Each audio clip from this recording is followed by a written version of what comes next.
Hare Krishna, boa noite a todos. A gente está aqui hoje para fazer o lapidar do Bhagavad Gita. A gente está fazendo de última hora, a pessoa que era para fazer era a Gopi Bharata Devidasi, mas devido a um imprevisto, a gente vai fazer hoje. Então a gente vai aguardar o pessoal chegando. Hoje a gente vai ler o capítulo 7, Conhecimento acerca do Absoluto, versos 8 ao 12. O meu nome é Radha Shakti Devidasi, sou discípulo de Chandramukha Swami. Eu sou Brahmarshi Das, discípulo de Dhamantari Swami. E a gente vai fazer uma leitura acompanhada de comentários. Então a gente vai lendo os versos e lendo o significado e vamos comentando juntos, tá certo? Então sejam todos muito bem-vindos. Esse capítulo, essa parte específica que a gente vai dar continuidade ao estudo de vocês, ela tem uma canção que é chamada Semente Original, que foi escrita e cantada por Geraldo Azevedo e faz parte do Canções do Divino Mestre, do Rogério Duarte, Raghunatha Das. Então, um projeto muito bonito, e vários cantores da música popular brasileira participaram com partes do Bhagavad Gita. E enquanto vocês vão chegando, o Brahmarshi vai cantar uma partezinha dessa canção referente aos versos que a gente vai ler hoje. Eu vou cantar tudo. Saiba que eu sou a origem e sou a dissolução da matéria e do espírito que existem nesse universo. Além de mim nada existe, tudo se sustenta em mim,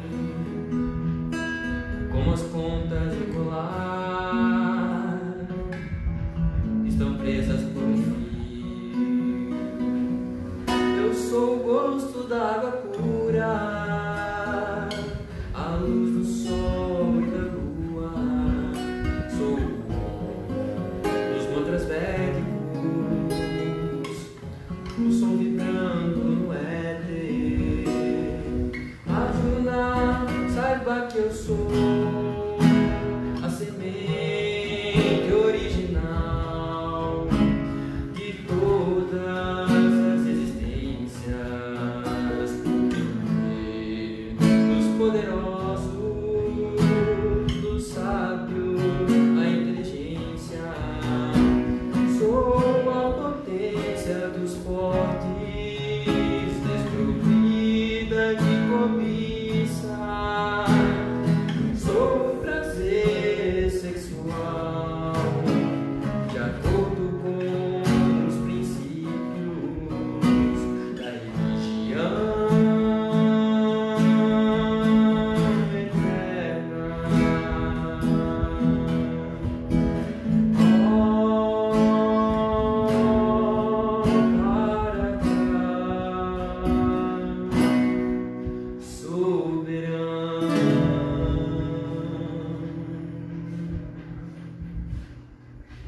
Então esses são os versos que a gente vai estar lendo hoje. E, por favor, recitem junto comigo. Om Namo Bhagavate Vasudevaya. Om Namo Bhagavate Vasudevaya. Om Namo Bhagavate Vasudevaya. Sejam todos muito bem-vindos, boa noite. Estão lendo o Srimad Bhagavad Gita, capítulo 7, verso 8. Rasoaham apshikanteya prabhasmi sati surayaha pranava sarva videshu sabdake paurusham deshu. Rasa, sabor.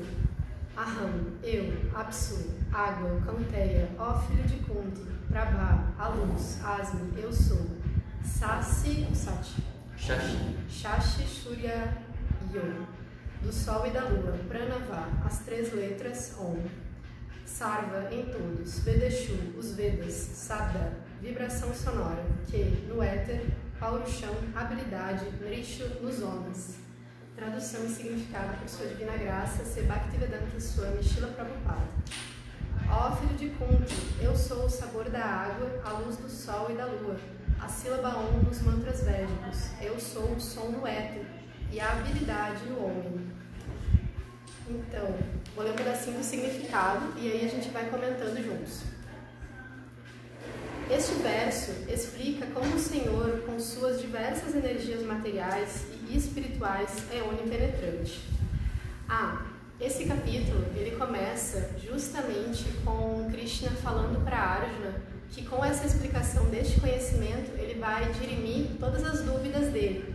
Então, compreendendo essas potências de Krishna, Arjuna vai poder se conectar com ele através do processo de yoga e assim percebê-lo em todas as coisas. E aí no segundo verso desse capítulo, Krishna vai falar sobre como ele vai explicar isso tanto de forma noumenal quanto fenomenal, né? De forma que Arjuna possa percebê-lo em tudo, né? E isso tudo faz parte de Krishna, da relação com Krishna, desse yoga. Então, por isso que Krishna vai estabelecer aonde que ele está nas coisas da natureza, né? Então, Prabhupada vai explicar no significado sobre personalismo e impersonalismo e como, na realidade, não há nenhuma contradição entre eles, né? Essa percepção, a grande, assim, diferença, por exemplo, aqui Krishna está dizendo que ele é o sabor da água, né?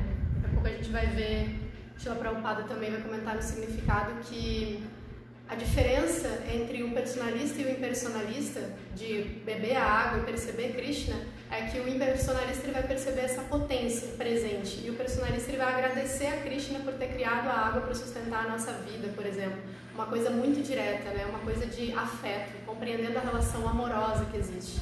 Mas a gente vai comentar um pouquinho mais pra frente isso também. Numa etapa preliminar, o Senhor Supremo pode ser percebido por suas diferentes energias e, deste modo, ele é compreendido impessoalmente.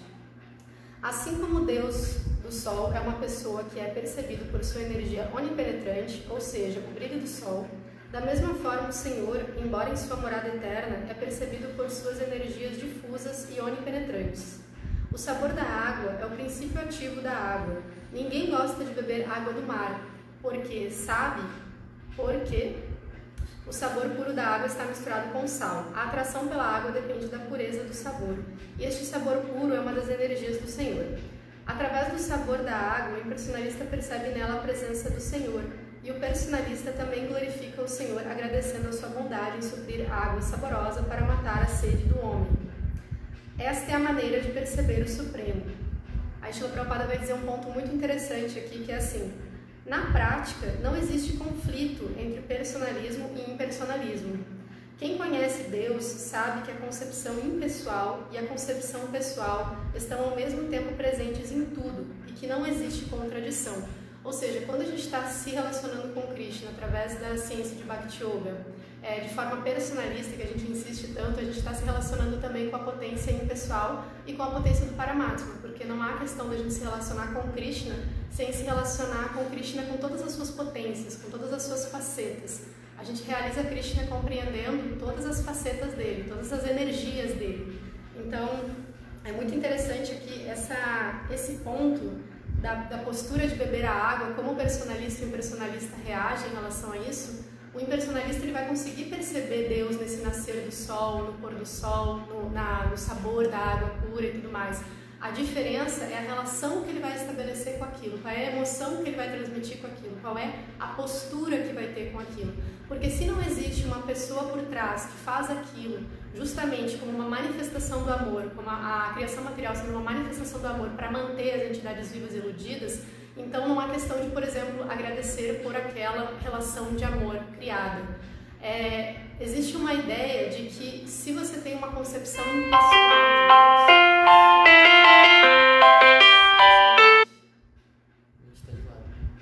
ligações de... Então vira. Só um minutinho.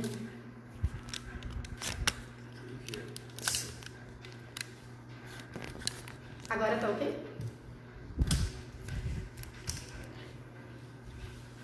Agora foi, né?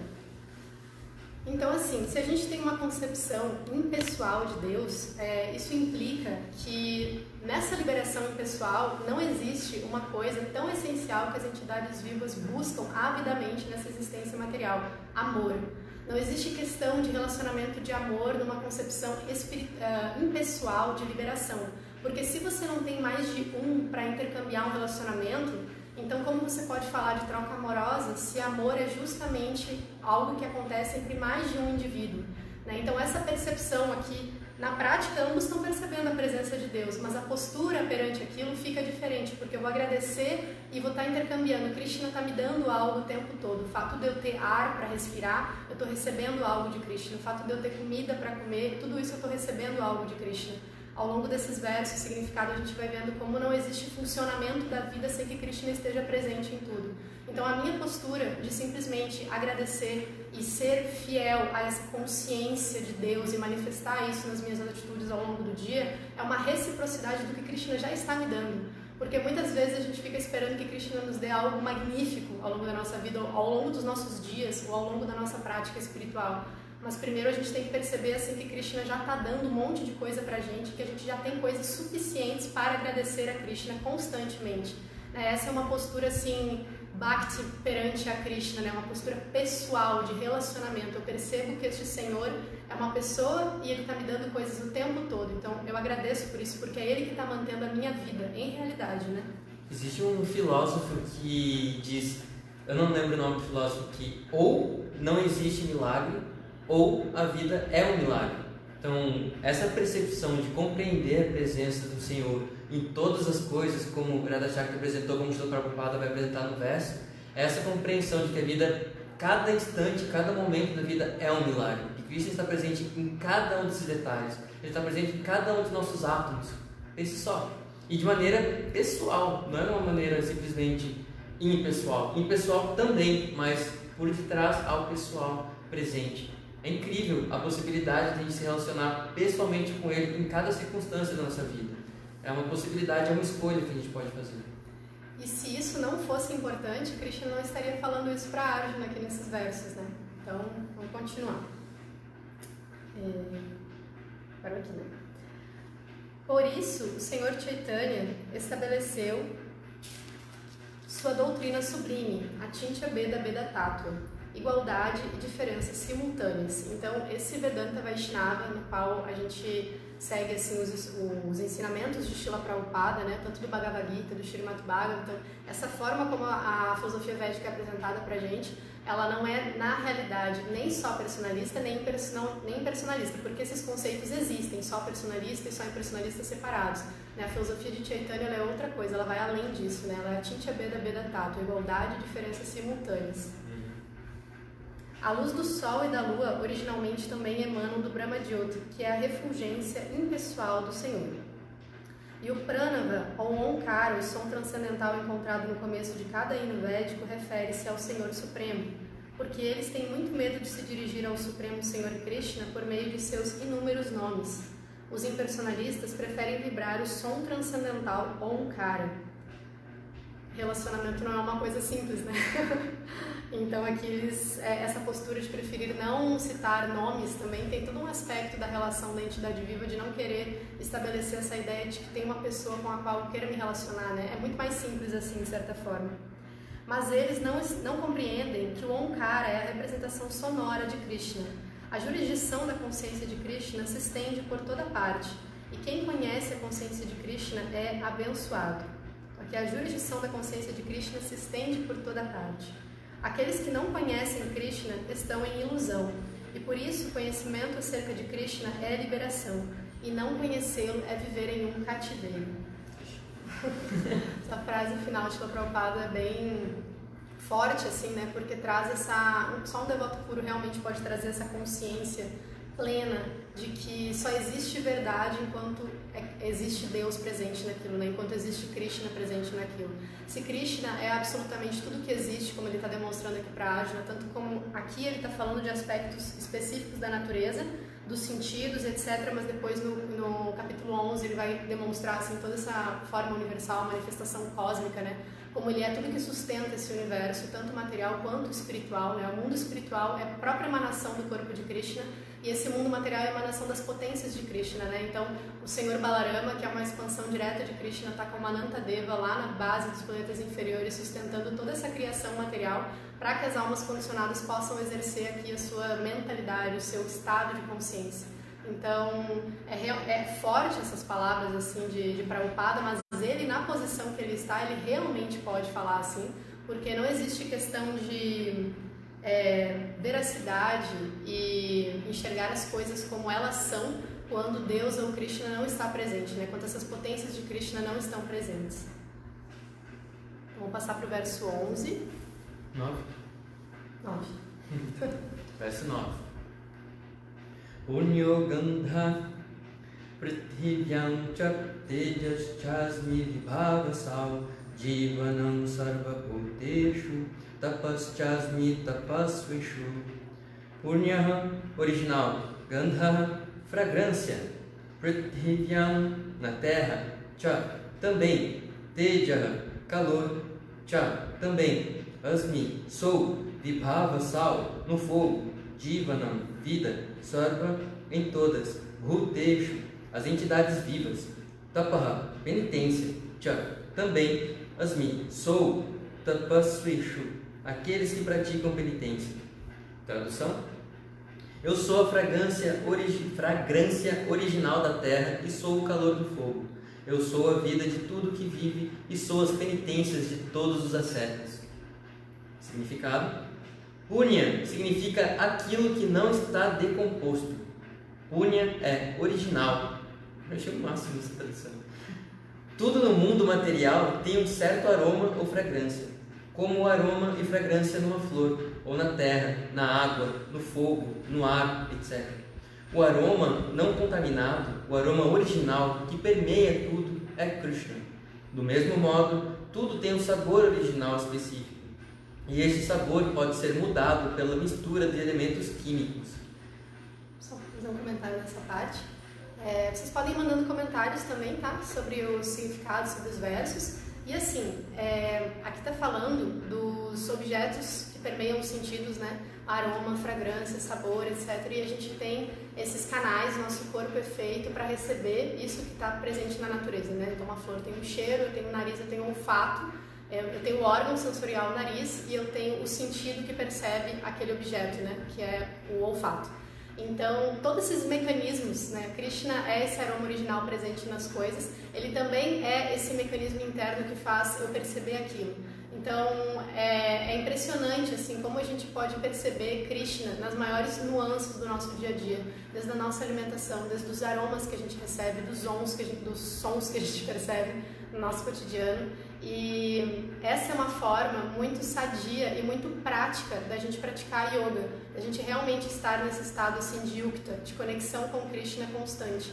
Porque se a gente for realmente esperar que a gente vá se conectar com Krishna só com as referências óbvias, assim, né?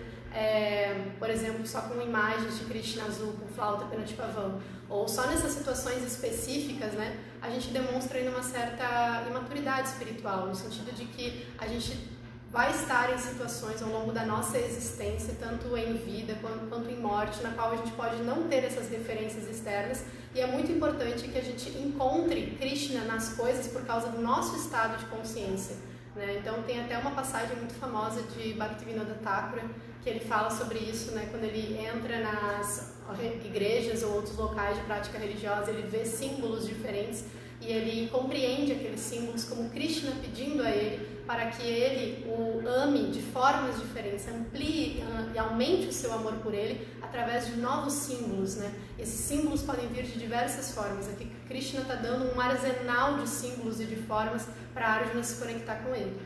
Srila Bhaktivinoda Thakura, ele fala que o devoto é, eu esqueci o nome, o termo em sânscrito, Sara essência, buscador da essência. Saragraha, que é buscador da essência. Krishna está apresentando aqui que ele é a essência das essências. Eu estava rindo internamente aqui, eu vou revelar a minha mente para vocês, porque tem uma pessoa aqui do meu lado que ela trabalha com cosméticos naturais, tem uma marca chamada Gandha, né? A gente achou aqui o Gandha no significado que significa fragrância. Ela tem um know-how aí de estudo de Ayurveda também para falar sobre essa questão da percepção dos aromas e tudo mais. Fiquei só observando os arranjos de Krishna, né? De nesse momento a Gopi Bharata ter alguma dificuldade, pedir para que ela fizesse, sabe? Continuar. Vai vendo os movimentos de Krishna. Vou continuar aqui. Assim, originalmente, tudo tem um certo odor, uma certa fragrância e um certo sabor. Vibhavasu significa fogo. Sem fogo, não podemos operar fábricas, não podemos cozinhar, etc. E esse fogo é Krishna. O calor do fogo é Krishna. Segundo a medicina védica, a indigestão deve ser uma baixa temperatura no abdômen. Logo, até para a digestão é preciso fogo. Na consciência de Krishna, ficamos sabendo que a terra, a água, o fogo, o ar e cada princípio ativo, todos os elementos químicos e materiais são decorrentes de Krishna. A duração de vida do homem também se deve a Krishna. Portanto, pela graça de Krishna, o homem pode prolongar sua vida ou diminuí-la. Assim, a consciência de Krishna é ativa em todas as esferas. Essa última frase de Prabhupada, ela exemplifica o que a gente estava dizendo, né? A consciência de Krishna é ativa em todas as esferas, assim.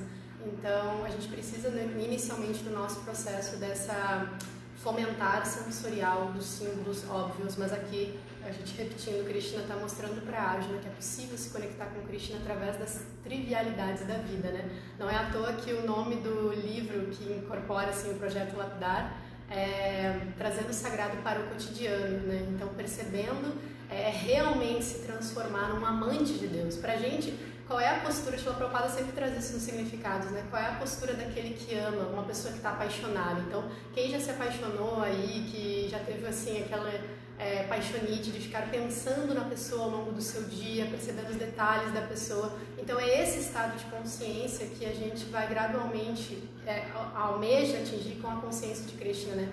Ficar pensando nessa pessoa suprema e percebendo que passa uma pessoa na rua, tem um cheiro, tem uma coisa, mas faz eu lembrar dele, né? E que isso vai se tornando cada vez mais orgânico e natural. Isso pode ser um pouco forçado, principalmente quando a gente fica desequilibrado, tentando achar esses recursos para pensar em Krishna. Mas numa prática sáttvica, no modo da bondade, a gente vai vendo que esses recursos para encontrar Krishna na natureza, eles vão nos equilibrando, eles vão nos dando vida, eles vão organizando as áreas do nosso corpo, vão nos dando inteligência, vitalidade, vão ajudando a gente a compreender nós mesmos, né? E entrar nesse estado assim de... É simples amar a Deus, né? Você não precisa simplesmente ser uma pessoa grandiosa, ou você ter assim, ou muita riqueza, ou muita beleza, ou muito poder para você amar a Deus. Os passatempos de Krishna que a gente encontra, a gente vê assim pescadores, a gente vê pessoas muito simples, né? Principalmente os passatempos que envolvem Narada Muni, assim, eles chocam um pouco porque eles mostram essa questão de que amar a Deus é para todos, é disponível para todos. E a consciência de Krishna, às vezes, ela pode parecer algo assim muito inatingível, porque tem princípios, tem isso, tem aquilo, ou tem todo um rol de conduta. Porém, na realidade, a essência, né, o Vaishnava, o devoto de Vishnu, o devoto de Deus que se agarra à essência do princípio da prática dessa Bhakti Yoga, ela é muito prática, ela é do acordar ao dormir, assim, ela está realmente disponível no ar que a gente respira, na comida que a gente come, que a gente oferece para Krishna, em todos os sentidos, nas funções do nosso corpo. Então aqui a gente viu no significado de Prabhupada falando sobre Vibhavasu, né, que significa fogo. Aí ele traz, Prabhupada sempre tenta trazer um pouco para âmbito prático também, né? Então ele fala que não se pode operar fábricas, ou seja, o funcionamento capitalista, digamos, do mundo, assim, se não tivesse os elementos que Krishna incorporou, não poderiam se dar também. Aí não se pode cozinhar, né, não se pode comer. E ele também coloca aqui que, segundo a medicina védica, né, o Ayurveda, a indigestão se deve a baixa temperatura no abdômen. Então tem uma outra passagem que Krishna vai falar também, que ele é o fogo digestivo que digere os alimentos dentro da gente. E nessa medicina natural, assim, que foi dada justamente por um avatar de Krishna, da Vantari, ela explica pra gente que todo o funcionamento de saúde do nosso corpo se deve ao Agni, né, ao nosso fogo digestivo. Ou seja, Krishna, nosso fogo digestivo, é ele que está regulando a nossa saúde, o funcionamento do nosso corpo e tudo mais. Claro que isso não exclui em nenhum momento, é aí que está o Achintya Bheda Bheda Tattva, né, que nós temos responsabilidade juntamente com Krishna. Então é uma parceria, a consciência de Krishna, Bhakti Yoga, é uma parceria, é eu, Krishna, o mestre espiritual, os devotos trabalhando em conjunto para que eu compreenda que eu estou num estado que não é natural, né, essa forma que nós estamos, ela não é natural. Eu não sou esse corpo que vocês estão vendo, eu não sou o nome nem nada disso, porém eu tenho todo esse arsenal de ferramentas aqui em forma de sentidos, em forma de objetos dos sentidos, de órgãos dos sentidos, para que eu possa me conectar com o transcendente, né? E vem essa ciência que apresenta como que eu posso, com essa carapaça, essa escafandro em cima da alma, né, que encobre ela, mas que eu possa ainda assim ter acesso a algo tão sublime que é Krishna, justamente porque ele permeia tudo que existe aqui. Srila Charyadeva tem uma palestra dele sobre o verso 1 do canto 1, do capítulo 1 do Srimad Bhagavatam, que ele vai falar também sobre essa questão de como que a nossa cultura ocidental ela incorporou valores nas quais, assim, ao longo da história do cristianismo, tá, gente, nesse sentido, assim, é importante a gente saber essas coisas, porque quando a gente verifica alguns aspectos da história do cristianismo, ao longo do pensamento filosófico ocidental, a gente vai ver que a gente incorporou esses valores sem nem saber, e isso faz parte da forma como a nossa sociedade funciona. Então, assim, muitas vezes a gente não relaciona Deus com esse mundo justamente porque existiu todo um movimento de filósofos, Santo Agostinho, etc., a linha pela qual ele veio, a influência que ele teve na Europa medieval, a colonização e como esse saber dele entrou dentro da igreja, né? E depois se espalhou pelo mundo com a colonização, e isso tudo intrincado lá no fundo, no âmbito de esse início de Kali Yuga, né? No qual tamas e rajas estão tão presentes e vão fazendo parte desse conhecimento mais duro, bruto, assim, né? No qual, já que esse corpo ele é tão pecaminoso e esse mundo é tão permeado de sofrimento, então quem rege esse mundo não pode ser Deus, né? Então isso torna as pessoas começam a ter aquela religiosidade muito falsa, na qual elas não conseguem se conectar. Eu digo falsa não por intenção de malícia, mas falsa por ausência de conexão autêntica, assim, ela não tem ferramentas para fazer isso, né? Então, esse corpo é pecaminoso, esse mundo é pecaminoso, tá tanto sofrimento no mundo, então eu não vou nem tentar mergulhar e entender como Deus pode estar presente aqui, porque não tá. E, inconscientemente, isso gera um estado de desistência, no qual eu nem vou tentar mais me salvar daqui, eu vou me mergulhar nesses prazeres todos, já que esse corpo é só pecado mesmo, né? Então, como é que Deus pode estar fazendo esse mundo, dessa forma de sofrimento imenso, funcionar assim? E aqui os devotos, Srila Prabhupada, essa imensa missão espiritual, né, de trazer a consciência de Krishna para o planeta, ela é justamente para dizer, não, olha, Deus está presente em cada átomo do seu corpo, em cada átomo do ar, né, na sua casa, em todos os aspectos dela, tudo que você tem em volta de você pode ser ferramenta para você se conectar com Ele. Deus está acessível para você. É incrível esses versos aqui, porque a gente vê como Krishna está mostrando para Arjuna, assim, que eu estou disponível a vocês. Ele não está dizendo só para Arjuna, ele está dizendo para a gente, eu estou disponível, eu quero ter um relacionamento com vocês. Olha, eu estou no sabor da água. Né? Imagina Krishna dizendo assim, que eu estou presente em todos os aspectos do seu dia a dia, né? Eu sou a luz do sol, eu sou a luz da lua. Então, você tem essas ferramentas para entrar em contato comigo. Você terminou esse significado aqui já? Uhum. Então a gente vai ler o verso 10 agora, a gente vai até o 12, tá, gente? Só pra quem tá chegando agora saber. Tem um comentário. Lembra um comentário? Só do Bhakta Ciro. Bhakta Ciro Figueiredo, ele escreveu: essa percepção de Bhagavan, que engloba os outros aspectos, incluindo o impessoal e o localizado, é genial. Tudo faz sentido depois de conhecer a consciência de Krishna. Sim, exatamente. A vida prática, o que a gente olha em volta, tem que estar conectado com isso, né? Entender Krishna assim como um pacote completo, né? Krishna não é uma coisinha isolada, né? É isso mesmo. Verso 10. Bijamam sarva bhutanam vidi partha sanatanam buddhir buddhi matam asmi tejas tejas vinam maham. Bijam, a semente, man, a mim, sarva bhutanam, de todas as entidades vivas, vidi, tente compreender. Partha, ó filho de Partha, Sanatana, original eterno, Buddhi, inteligência, Buddhi Matam, dos inteligentes, Asmi, sou, Teja, o poder, Tejas Vinam, dos poderosos, Aham, eu sou. Tradução: ó filho de Prita, fique sabendo que eu sou a semente da qual se originam todas as existências, sou a inteligência dos inteligentes e o poder dos poderosos. Significado: Bijam significa semente. Krishna é a semente de tudo. Existem várias entidades vivas, móveis e inertes. As aves, os animais selvagens, os humanos e muitas outras criaturas vivas são entidades vivas móveis. As árvores e as plantas, no entanto, são inertes. Elas não podem mover-se, estão sempre estacionárias. Eu estou com outro ponto relacionado a isso, prefiro seguir mais um pouquinho, Tá. no meu caso. Mas aqui, gente, Krishna está dizendo que ele é a semente da qual se originam todas as existências, né? Então, o que é uma semente, assim, se a gente parar para pensar? Uma semente, dentro de uma sementinha pequenininha, tem contido uma árvore imensa. Então olha a potência que tem dentro daquilo ali. E Krishna é o reservatório de absolutamente tudo que existe. É a semente de tudo que existe. Ele é a causa de todas as causas, Sarvakara Nakarana. Então, de todas essas formas animais, de corpos que existem, Krishna está presente dentro delas nessa forma de Paramatma. Ele é a potência da qual gera elas, ele é a semente da qual elas vêm. Outro ponto interessante aqui é a questão de Krishna dizer que ele é a inteligência dos inteligentes. Ele é a essência de todas as opulências que uma pessoa pode manifestar, né? Poder dos poderosos. Tem uma relação aqui nessas palavras, foi usada Tejas no verso 9, e aqui foi usado Tejas, Tejasvinam, que é Teja o poder e Tejasvinam dos poderosos. Então, aqui no verso anterior, Teja foi utilizado como calor. Né? Na medicina ayurvédica, a gente também encontra essa palavra Tejas relacionada como brilho da consciência, que provém justamente do elemento fogo.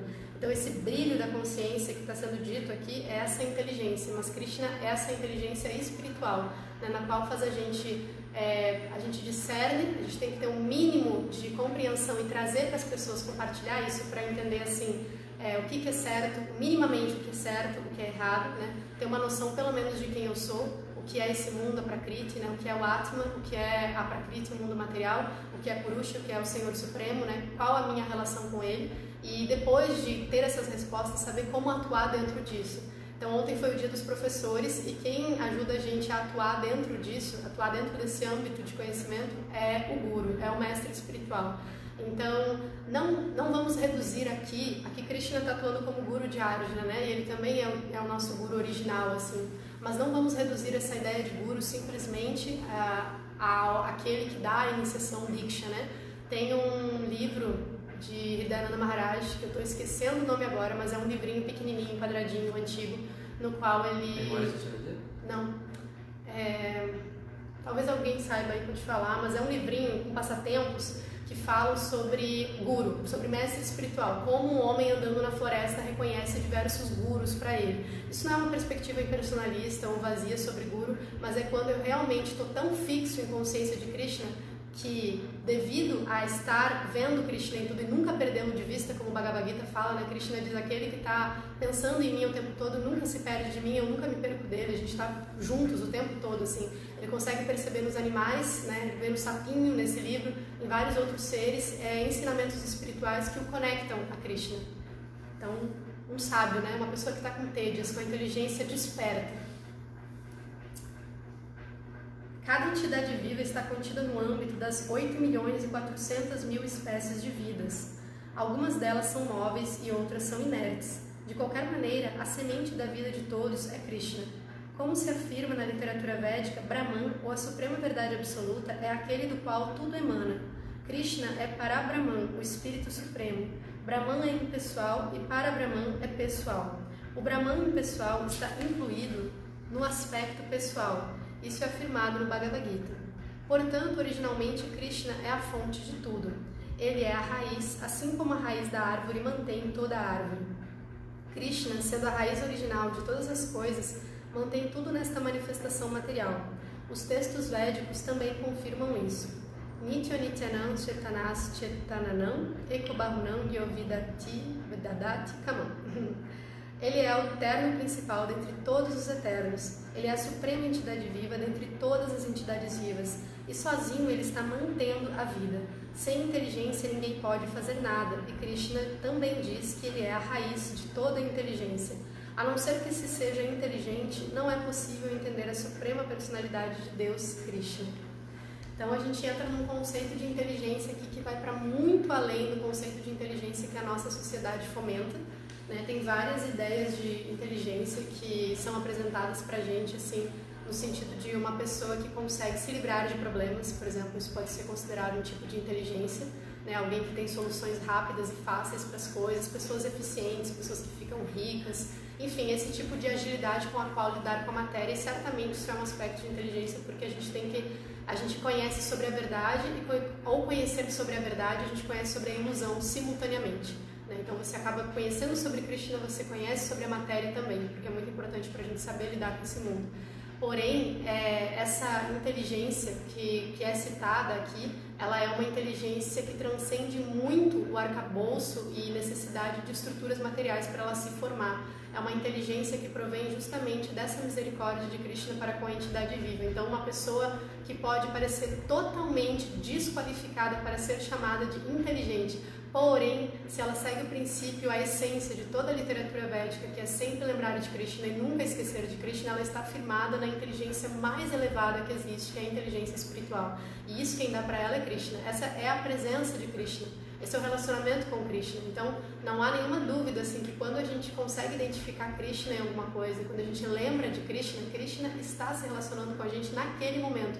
Krishna é absoluto e espiritual. Existem muitas formas da gente perceber ele, pode ser formas mais profundas, podem ser formas mais um pouco distantes, mas de certa forma, assim, a gente lembrar desse nome, a gente lembrar dos atributos ou das pessoas que estão envolvidas com Krishna, isso é uma forma de Krishna se apresentar pra gente. Quando Krishna faz a dancinha dele transcendental, assim, quer chamar a atenção dele pra gente, né?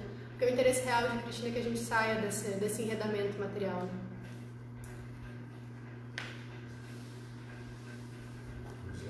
Verso 11. Balam balavatam chaham kamaraga vivarjitam dharma viruddho bhuteshu kamosmi bharatarshapha. Balam, força. Balavatam, dos fortes. Cha, e, aham, eu sou. Kama, paixão. Raga, e apego. Vivarjitam, desprovido de. Dharma aviruddha, não contra os princípios religiosos.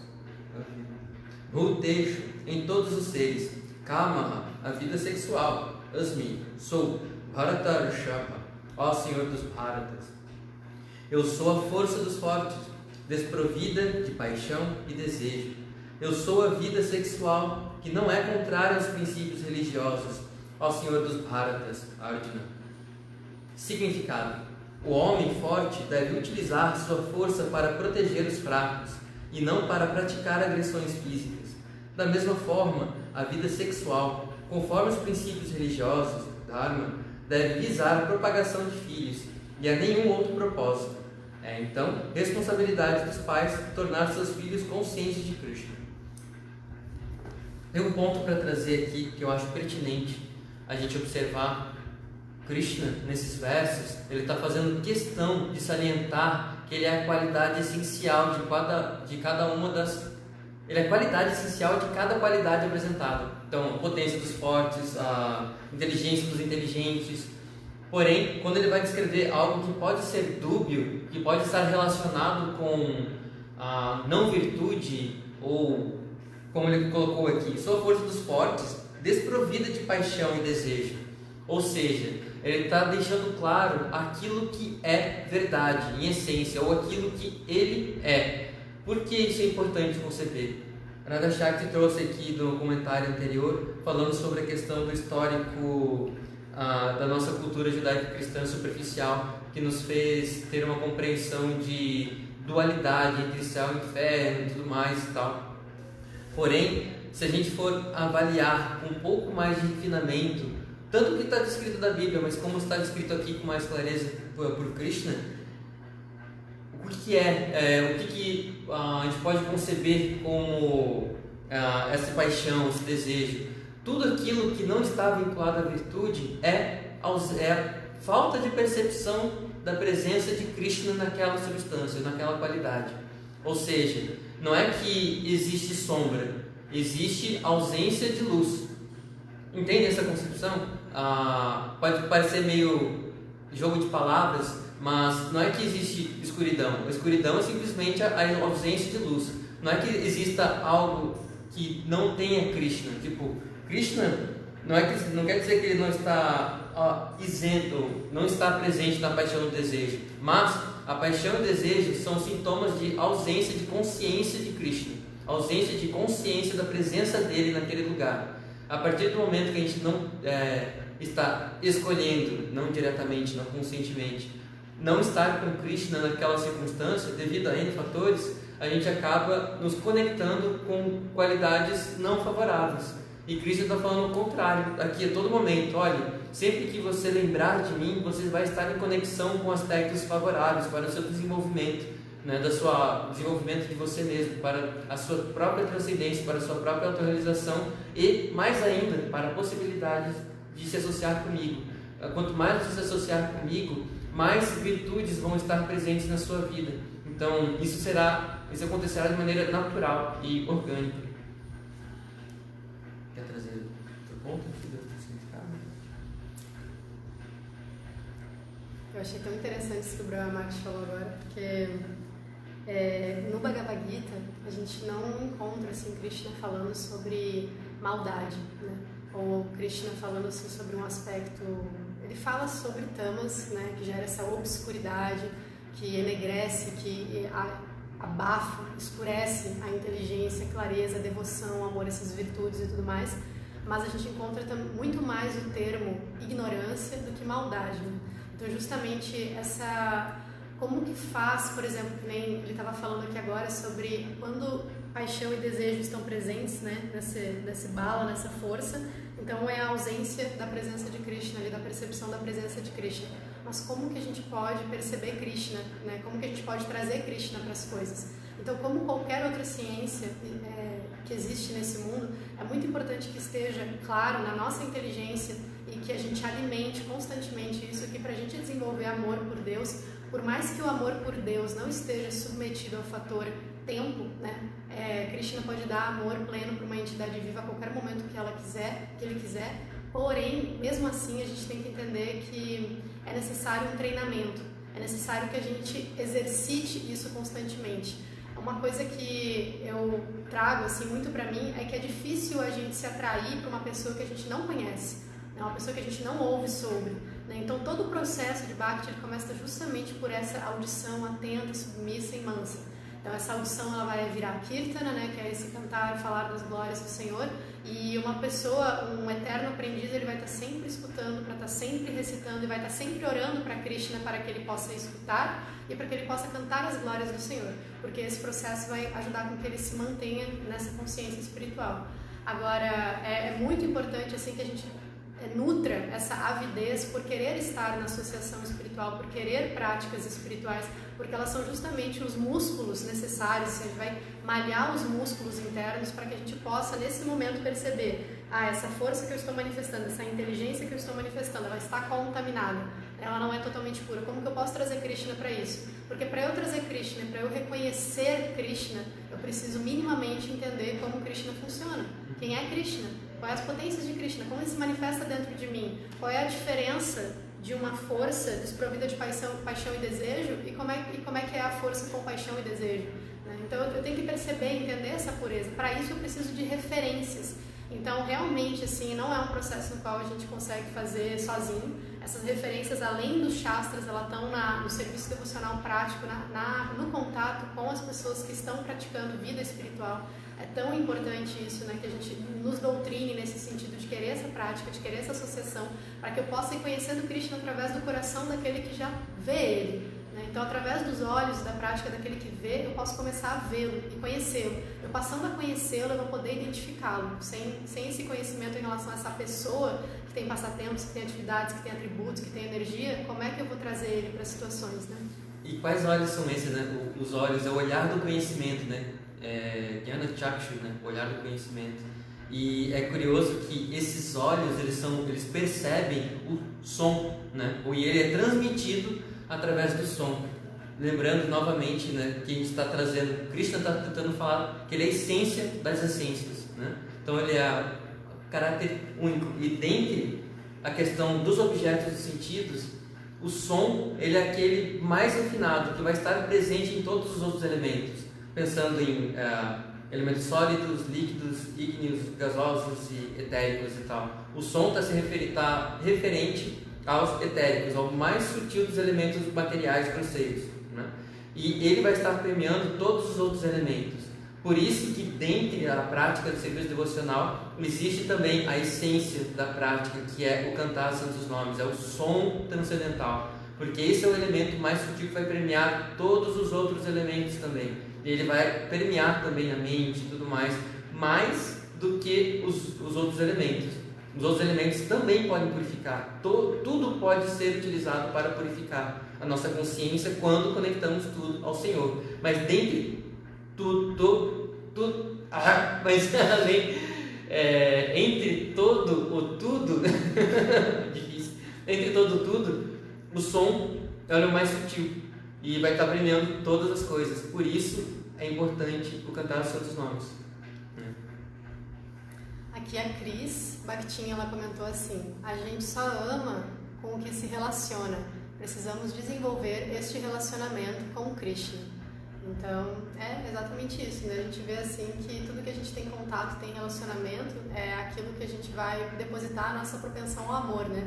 Então, no Néctar da Devoção, Srila Prabhupada coloca assim essa questão de... A Rupa Goswami coloca nessa questão de a gente ter a propensão a amar e a gente depositar a propensão ao amor nas coisas erradas. Então, eu vou fazer isso com os objetos dos sentidos, assim, também, né? Tipo, eu amo essa comida, né? Porque eu tive um relacionamento com ela me deu prazer, né? Mas não existe uma reciprocidade real, por exemplo, entre uma comida e a pessoa.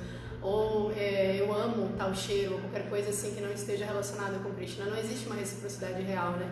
É simplesmente porque você entrou em contato com aquilo. Então, a grande chave das coisas é o fazer com que esses objetos tenham contato com Krishna através do oferecimento, através da minha consciência. É a alma que pode trazer isso, né? Pode trazer esse elemento Krishna, porque é a alma que tem um relacionamento eterno com Krishna. Então ela traz isso para as coisas e elas vão... Aí eu vou poder amar Krishna através daqueles objetos, mas porque eu trouxe Krishna para aquilo através da minha alma, né, que tem um relacionamento eterno de amor com Krishna, né? Ela pode não estar plenamente manifesta, mas ela recebeu informação para que a inteligência pudesse agir dessa forma. Então, esse verso aqui, depois ele vai falar, como o Brahmadi estava falando sobre a essência das coisas, ele fala sobre o relacionamento sexual, relacionamento conjugal, da forma ideal, né? Então, Krishna está trazendo aqui essa ideia de seguir os princípios dármicos, né? Os princípios religiosos. Só para comentar brevemente sobre isso, o Bhagavad Gita nos traz padrões assim, ideais, e esses padrões são os padrões que mais dão prazer para Krishna. Por que é muito importante que a gente tenha uma compreensão sana sobre isso, para que uma pessoa não ultrapasse os limites dela, achando que ela, mesmo ela não estando naquele ponto, ela vai dar prazer para Krishna fazendo algo que seja difícil para ela, que seja uma tortura para ela.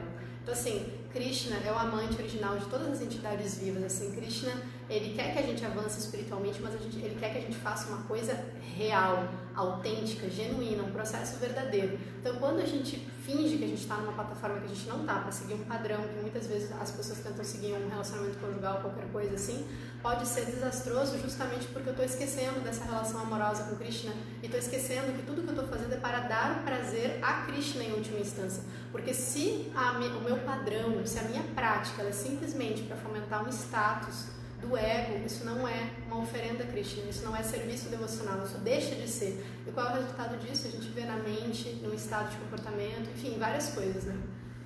Então, não se pode adorar a si mesmo. Verso 12, o último verso. Eu não estou conseguindo ver que horas são aqui. Isso que eu ia falar. São 8h04. Tá. Só vamos ler esse? Deixa eu ver. Bora. Verso 12. Yechaiva sattvika bhava rajasastamasaschaye matae vititam vidi natvaranteshu temai. Todos os que, cha e eva de certo, sattvika em bondade, bhava estados de existência, rajasa no modo da paixão, tamasaha no modo da ignorância, cha também, todos os que mata de mim, eva, de certo, iti, assim, tam, aqueles, vidi, tente saber, na, não, tu, mas, aham, eu, teshu, neles, te, eles, mai, em mim. Tradução, significado. Fique sabendo que todos os estados de existência, sejam eles em bondade, paixão ou ignorância, manifestam-se por minha energia. Num certo sentido, eu sou tudo, mas eu sou independente. Eu não estou sob a influência dos modos da natureza material, mas eles, ao contrário, estão dentro de mim. Significado. Todas as atividades materiais no mundo estão sendo conduzidas sob a influência dos 3 modos da natureza material. Krishna, o Senhor Supremo, não está sujeito aos modos da natureza material, apesar destes serem emanações dele. só um comentário aqui em relação a isso, gente, é que assim, um Mahatma, uma grande alma, ele está abrigado na Yoga Maya, na Daivi Prakriti, na energia divina de Krishna. Um Duratma, uma alma não tão grandiosa assim, ela está abrigada nos 3 modos da energia material. Então ela está sob a Prakriti, sobre a energia material, né? E estar sob a regência da energia material tem muitos efeitos assim na nossa consciência, né? A título de eu estou sujeito à lei do karma, eu estou num ambiente perigoso, né? No qual assim eu estou sem informação sobre quem eu sou, e eu estou agindo dentro de um mecanismo cósmico assim de ação e reação avassalador, assim, não estou exagerando, é avassalador, porque a gente vê o que está acontecendo no mundo. As pessoas que estão assim, a vida sob a regência do karma, sob a regência de Tama, sob a regência de Rajas, ela é uma vida assim, ela não é tão vida assim como a gente imagina, né? Ela é quase um pouco de morte, assim.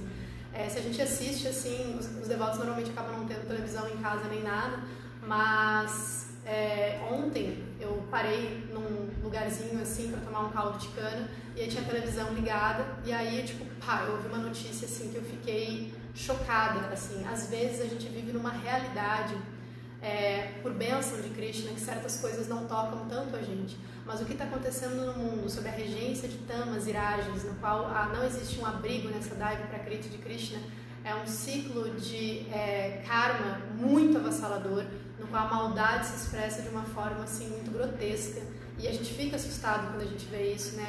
Às vezes as pessoas perdem esperança, desenvolvem depressões, problemas mentais e tudo mais, mas a gente tem que parar, respirar e olhar para essa ciência aqui. É essa ciência que pode dar uma ajuda a reorganizar esse sistema de estar abrigado nessa energia grosseira, nessa energia que não está assim, ela é uma energia, ela é uma potência de Krishna que não está olhando para essa libertação da alma, entende? Krishna vai estar cuidando da entidade viva quando ela entra e se vira para ele, em contato com ele. Mas assim, nós não somos meramente crianças eternas no qual a gente não tem responsabilidade sobre nada do que a gente faz. A gente não tem como crescer se Krishna não nos dá essa autorização e esse espaço para crescimento. Isso é muito necessário. Então essa ação e reação, ela vai fazendo a manutenção interna desses anarcas que a gente tem. Numa hora que a gente deve se cansar de tudo isso. E às vezes custa muito para isso acontecer. Tem um ponto que é importante, agora entrando no papel de disseminador desse conhecimento. A ausência de Krishna, uma ação sem Krishna, só vai gerar resultados sem Krishna. Então, para que nós possamos contrabalancear essa balança, a gente precisa fazer ações com Krishna, para que Krishna se manifeste nesse lugar. Então, o espírito missionário, o espírito disseminador de Krishna, é compreender que quanto mais Krishna a gente colocar no mundo, mais Krishna estará presente nele. Eu sei que é muito redundante as palavras, mas é muito fato, é importante que nós façamos essa parte, que não fiquemos em silêncio ante atrocidades, ante injustiças e tal. A gente precisa colocar Krishna, lembrando que Krishna, ele demonstra o que ele é em cada detalhe. Então, ele é a força do forte, desprovida de cobiça, ele é o Dharma essencial, né? Então, vamos buscar Krishna e com esse conhecimento recebido, compartilhar esse conhecimento através de nossa prática diária, né? De todo momento, de todo instante, não só na frente do altar, não só através de cantar santos nomes, também com isso, mas também no dia a dia, estando dentro da sociedade, estando no seu trabalho, estando com a sua família, né? O que é muito irônico é que Krishna é Vasudeva, né? Ele permeia tudo. Então a gente lembra de Krishna para trazer Krishna, mas Krishna, ele está presente aqui, observando a entidade viva. Já está lá de boa. Mas o que a reciprocidade com Krishna, essa devoção, esse amor é Bhakti. Essa Bhakti, essa energia interna de Krishna, ela é a sua consorte eterna, né? Ela é a Srimati Radharani, ela é o serviço devocional, ela é a devoção. É isso que traz esse amor para esse mundo. Por isso que a gente entende assim, Srimati Radharani como o princípio mais elevado de todos, assim, né? O amor, assim, a energia de Krishna que se expande. Quando a gente vê esse humor dos Vrajabasis assim, em Vrindavana, de simplesmente se abrigar no nome de Irada, né, de Srimati Radharani, porque eles entendem que é ela que traz essas potências de Krishna na sua forma de reciprocidade amorosa com a alma para a Terra. Né? É no serviço devocional, porque o que é serviço devocional? Krishna já está aqui, o que eu preciso fazer? Eu preciso me colocar na posição constitucional de servi-lo. Como eu posso servi-lo? Até lembrando dele. Às vezes a gente quer fazer coisas muito grandiosas, até lembrando, falando, pensando, trazendo ele para o íntimo do seu coração, não escondendo Krishna das maiores sujeiras que tem dentro do nosso coração, porque ele já vê, mas o que ele espera da gente é sinceridade, né? Que a gente possa apresentar isso para ele com sinceridade e queira realmente desenvolver amor por ele no relacionamento. Isso seja a prioridade da nossa vida, né? Porque enquanto a gente colocar como prioridade o nosso desfrute, a nossa máscara, a nossa qualquer coisa, a nossa identificação com personalidade, os nossos preconceitos, qualquer coisa, a gente ainda não vai estar conseguindo se dispor sinceramente para Krishna. Tem um exemplo disso que eu gosto sempre de trazer quando a gente menciona esse assunto, da tradição religiosa da minha mãe, que é Tenrikyo, é uma tradição japonesa e tal. Eles têm um trabalho de serviço devocional chamado Hinokishin. Só que esse Hinokishin, esse serviço devocional, da visão deles, bem como o Radha Shakti falou, deve ser uma coisa que não para o ego e tal, mas para que isso aconteça, eles fazem questão, ok, tem um serviço ali da igreja, da comunidade e tal, vai ser visto, reconhecido, porém, procure algum serviço dentro da visão deles que ninguém veja, que ninguém saiba que é você. Tipo, aquela coisa que é escondida, que aquilo que você está fazendo você tem certeza, não, isso aqui é só para ele.